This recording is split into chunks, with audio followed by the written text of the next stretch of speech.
कहते हैं राजनीति में ना कोई दोस्त होता है ना कोई दुश्मन।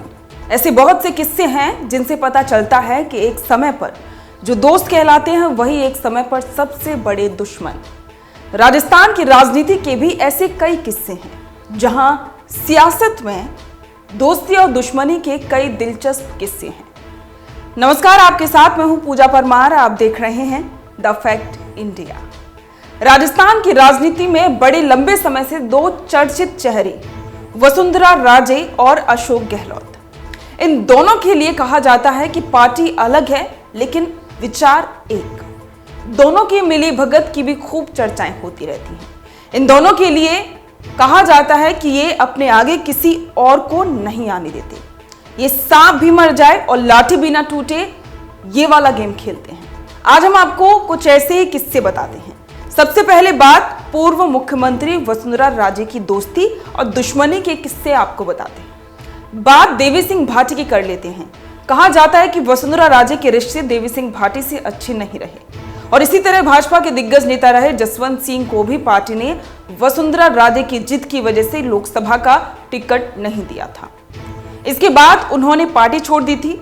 वसुंधरा राजे और जसवंत सिंह परिवार के बीच राजनीतिक अदावत इतनी बढ़ गई थी कि जसवंत के बेटे मानवेंद्र सिंह पिछले विधानसभा चुनाव में वसुंधरा राजे के गढ़ झालावाड़ में उनके खिलाफ खड़े हो गए थे। और इसी कड़ी में अगला नाम घनश्याम तिवाड़ी का आता है। तिवाड़ी ने तो अमित शाह को पत्र लिखकर वसुंधरा राजे को मुख्यमंत्री पद से बर्खास्त करने तक की मांग कर दी थी। भ्रष्टाचार के कई आरोप लगाए गए। इसके बाद घनश्याम तिवाड़ी ने राजस्थान में नई पार्टी भारत वाहिनी बना ली थी। हालांकि साल 2020 में तिवाड़ी की भाजपा में वापसी हो गई थी। और इसी तरह सांसद किरोड़ी लाल मीणा से भी रिश्ते ठीक नहीं रहे। वे वसुंधरा राजे कार्यकाल में खाद्य एवं नागरिक आपूर्ति मंत्री भी रह चुके हैं, लेकिन अनबन लगातार रही। इसके चलते साल 2008 के चुनावों के बाद उन्होंने कांग्रेस की अशोक गहलोत सरकार को समर्थन दिया और उनकी पत्नी गोलमा देवी को मंत्री बनाया गया। हालांकि बाद में वो बीजेपी में शामिल हो गए। सांसद हनुमान बेनीवाल का नाम भी वसुंधरा विरोधियों में गिना जाता है। कई बार वे खुले मंच पर राज्य के खिलाफ बोल चुके हैं। ये वो नाम है जिन्हें वसुंधरा राजे ने अपने रास्ते से हटाया है। अब बात कर लेते हैं मुख्यमंत्री अशोक गहलोत की। गहलोत को राजनीति का जादूगर कहा जाता है। वे किसी को भी अपने आगे नहीं आने देते। ताजा उदाहरण सचिन पायलट का है ही, लेकिन उससे पहले भी कई ऐसे नाम हैं जिन्हें गहलोत ने बड़ी ही आसानी से अपने रास्ते से हटा दिया। राजस्थान में 1998 का चुनाव काफी अहम माना जाता है, जब कांग्रेस में कई मुख्यमंत्री पद के दावेदार थे। शिवचरण माथुर, परशुराम मदेरणा, राजेश पायलट का नाम इसमें शामिल था। तब अशोक गहलोत प्रदेश अध्यक्ष थे। सबसे पहले बात शिवचरण माथुर की कर लेते हैं। कांग्रेस को बहुमत मिल चुका था। सीएम के दावेदारों में नाम शिवचरण माथुर का सबसे आगे था। माधवराव सिंधिया को इसकी जिम्मेदारी दी गई। विधायक दल का नेता के तौर पर अशोक गहलोत का नाम तय हुआ। शिवचरण माथुर को उप मुख्यमंत्री पद का ऑफर दिया गया, लेकिन माथुर ने इससे साफ इनकार कर दिया था और इसका खासा असर कुछ हुआ नहीं। अशोक गहलोत का शपथ ग्रहण समारोह बड़ी धूमधाम से हो गया। कांग्रेस के सामने मुश्किलें भी कम नहीं थी।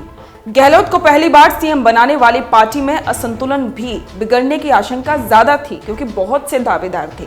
विवाद न हो इसके लिए शिवचरण माथुर को राजस्थान प्रशासनिक सुधार आयोग का अध्यक्ष बनाया गया। माथुर को राजी रखने के लिए कैबिनेट मंत्री का दर्जा भी दिया गया। ऐसे में सीएम पद से दूर और डिप्टी सीएम का पद ठुकराकर माथुर को कैबिनेट मंत्री के तौर पर ही संतोष करना पड़ा। अब बात कर लेते हैं परशुराम मदेरणा की। एक मौका जब प्रदेश के सियासी इतिहास में पहली बार कोई जाट मुख्यमंत्री बनने के करीब था। जोधपुर के ओसिया से विधायक परशुराम मदेरणा, जिनका बाड़मेर, जैसलमेर समेत पूरे पश्चिमी राजस्थान में सीधा प्रभाव था और पूरे प्रदेश में दिग्गज जाट लीडर के तौर पर उन्हें देखा जा रहा था। उस समय राज्य में भैरव सिंह शेखावत की सरकार थी। अशोक गहलोत पीसीसी चीफ थे और मदेरणा नेता प्रतिपक्ष थे। चुनावों में जाटों ने एक तरफा कांग्रेस को ही वोट दिया। सोनिया गांधी ने दिल्ली से राजस्थान के मुख्यमंत्री पर फैसला लेने के लिए प्रभारी माधवराव सिंधिया के साथ गुलाम नबी आजाद, बलराम जाखड़ और मोहसिना किदवई को भेजा था। 30 नवंबर 1998 के दिन जयपुर में विधायक दल की बैठक शुरू हुई। आलाकमान की ओर से भेजे गए प्रतिनिधियों ने एक एक विधायक से मुलाकात भी की थी। मुख्यमंत्री के चेहरे के रूप में उनकी राय जानी और साथ ही सोनिया गांधी की इच्छा भी उन्होंने सबके सामने रखी। सभी विधायकों से एक लाइन का प्रस्ताव पास कराया गया। मुख्यमंत्री का फैसला आलाकमान पर छोड़ा गया और फिर प्रभारी माधवराव सिंधिया ने प्रस्ताव रखा कि सोनिया गांधी चाहती हैं कि राजस्थान में मुख्यमंत्री का पद अशोक गहलोत को दिया जाए और इसी तरह सचिन पायलट के पिता राजेश पायलट भी इस दौड़ में शामिल थे। 1998 के विधानसभा चुनाव हुए तो राजस्थान में कांग्रेस को 153 सीटें मिली थी। मुख्यमंत्री के नाम पर अशोक गहलोत आलाकमान की पहली पसंद बने थे, लेकिन अशोक गहलोत उस समय जोधपुर से सांसद और पीसीसी चीफ थे, वो विधायक नहीं थे। आलाकमान उनको फिर भी मुख्यमंत्री बनाना चाहता था। इसे रोकने के लिए शिवचरण माथुर से लेकर परशुराम मदेरणा जैसे कई सीएम पद के दावेदारों को आगे किया गया। राजेश पायलट ने उस समय कांग्रेस के भीतर अशोक गहलोत विरोधी गुट का साथ दिया था, लेकिन फिर भी अशोक गहलोत मुख्यमंत्री बनने में कामयाब रही थी। इसके बाद दोनों की दुश्मनी बढ़ी और राजेश पायलट को गहलोत ने कभी भी आगे नहीं आने दिया। हाल ही का ताजा उदाहरण सचिन पायलट ने मुख्यमंत्री की कुर्सी को लेकर खूब विवाद है, वो छिपा नहीं है। हालांकि चुनाव से पहले आलाकमान ने इस विवाद को शांत करा दिया, लेकिन गहलोत ने अपनी कुर्सी हिलने तक नहीं दी।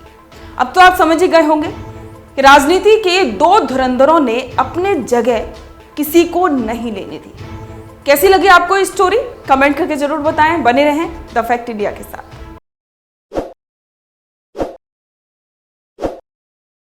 ताज़ा खबरों के लिए विजिट करें द फैक्ट इंडिया की वेबसाइट और डाउनलोड करें द फैक्ट इंडिया ऐप।